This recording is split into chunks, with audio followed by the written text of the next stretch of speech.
2019 সালে ফেব্রুয়ারি বা মার্চ এই সময়টাতে, আমার ঠিক স্মরণ নাই, আমি একটা করেছিলাম, একটা ইসকন নিয়ে একটা পর্ব করেছিলাম। সেই ইসকনের পর্বটাতে দেখানো হয়েছিল যে ইসকন যে একটা জঙ্গি সংগঠন এবং এরা একত্রিত হচ্ছে, সংঘবদ্ধ হচ্ছে এবং এদের মূল টার্গেট হচ্ছে একটা বিশাল গণহত্যা চালানো। এটার জন্য তাদের অর্থ, তাদের ট্রান্সপোর্টেশন সুবিধা, তাদের অস্ত্র, তাদের সব ধরনের সুযোগ সুবিধা, এবং তারা যেটা করছিল সরকারি অফিসগুলোতে বড় বড় পদে যারা আছে তাদেরকে তারা টাকা পয়সা দিয়ে, নারী দিয়ে এইভাবে হাতে নিচ্ছিল। যে কারণে বিভিন্ন জায়গায় যখনই কোথাও কোনো আপনার এমনকি হিন্দুদের সাথেও তাদের বিভিন্ন মন্দির দখল নিয়ে গ্যাঞ্জাম হয়েছে, সেই গ্যাঞ্জামগুলোতেও দেখা গেছে ইসকনের সংখ্যা কম কিন্তু পুলিশ প্রশাসন সবসময় তাদের পক্ষে দাঁড়িয়েছে, যে কারণে তাদের সাথে পারা যায়নি।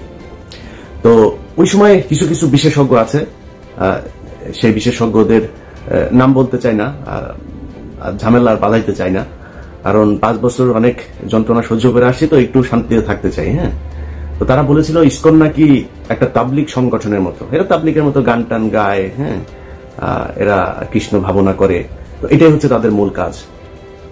এখন দেখেন বাংলাদেশের সবচেয়ে বিস্ফোরা হয়ে দাঁড়িয়েছে ইসকন। আমি ইসকনের এই হত্যাকাণ্ডে ডেইলি স্টারের একটা নিউজ গতকালকে করেছে, Chinmoy followers clash with cops in Chittagong, lawyer killed. এটা হচ্ছে ডেইলি স্টারের সংবাদ। আর প্রথম আলো নিউজ করেছে, সময় নিউজ করেছে, চট্টগ্রামে আইনজীবীকে হিন্দু ভেবে হত্যা করলো দুষ্কৃতিকারীরা। বুঝছেন তো, হিন্দু ভেবে কারা হত্যা করেছে, তার মানে মুসলমানরা হত্যা করেছে। তো সমস্যাটা এইখানেই, এখনো পর্যন্ত এই গণমাধ্যমকে কিছুই করা হয় নাই, গণমাধ্যমে কিছুই হয় নাই।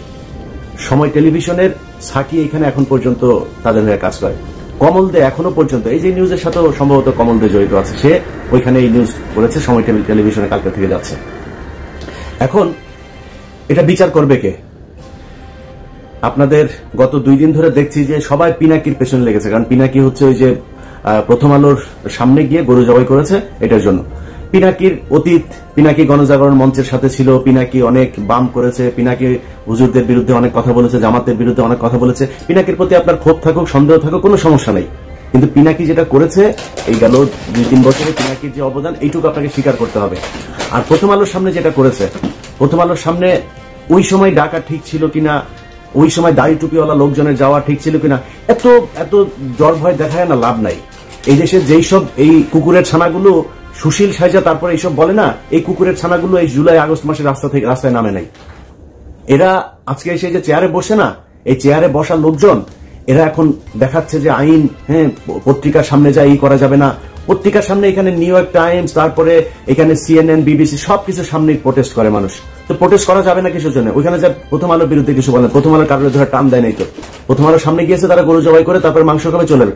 এই আন্দোলন এরকম হওয়া উচিত ছিল কি না ছিল সেটা নিয়ে আপনার অবজারভেশন থাকতে পারে, কিন্তু পিনাকি যেটা করেছে সেটা করার পরে সেই লোকগুলো গিয়েছে, তাদেরকে মারধর করা হয়েছে, মারধর করার পরে তারপরে নিয়ে আবার আটকে রাখা হয়েছে। প্রথম আলোর বিরুদ্ধে কি করা হয়েছে? ওই লোকগুলির অপরাধ কি ছিল? সেখানে গরু জবাই করতে গিয়েছে, এটা অপরাধ। কিন্তু এই প্রথম আলো এই গেল 15 বছরে অন্তত 1500 মানুষকে অন্তত তারা খুন করেছে।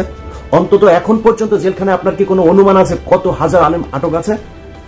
যে কয়জন আলেম বের হয়েছে সেই কয়জন আলেমরা নিজেরাও এদের নাম টাম বলে না, এদের ব্যাপারে আমার মনে হয় ওনাদের কোনো চিন্তা ভাবনা আছে কিনা সেটাও জানি না।